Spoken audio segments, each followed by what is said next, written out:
Ani zlodeji a vrahovia ste. Hen ten hajzel, čo tu stál, to je novodobý Hitler. Lebo človek, ktorý dovolí systematicky rozkrádať krajinu, ktorý za počas jeho vlád s Pellegrinim rozkrádli 30 miliard eur.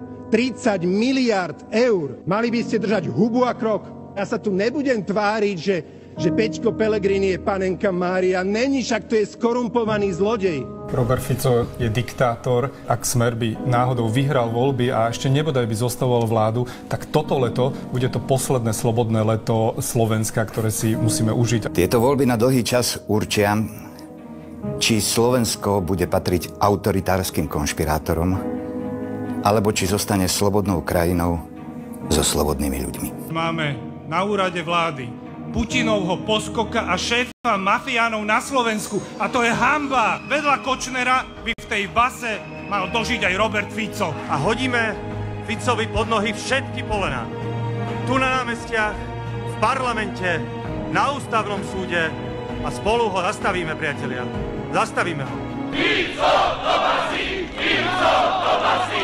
Fico do basy! Fico do basy! Fico do basy! Všetci Fico je kokot! Všetci Fico! Skurvysyn Fico! Skurvení smeráci! Ste sepci a chudáci! Zbabelci a čuráci! A k tomu ešte ten kokot Blaha! Sladná vás, banda skurvená! Myslím, že treba, dámy a páni z koalície, vás vážne varovať, aby vás tu nejakí horkokrvní voliči opozície nezrovnali so zemou.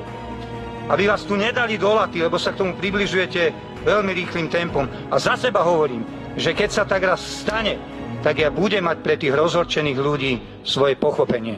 Nemáte radi Roberta Fica? Niekto by ho mal zabiť. Prečo? Čudujem sa, že z 5,5 milióna ľudí v terminálnom štádiu, ktorých sú 14 000, nenájde sa nikto, kto by ho zrušil.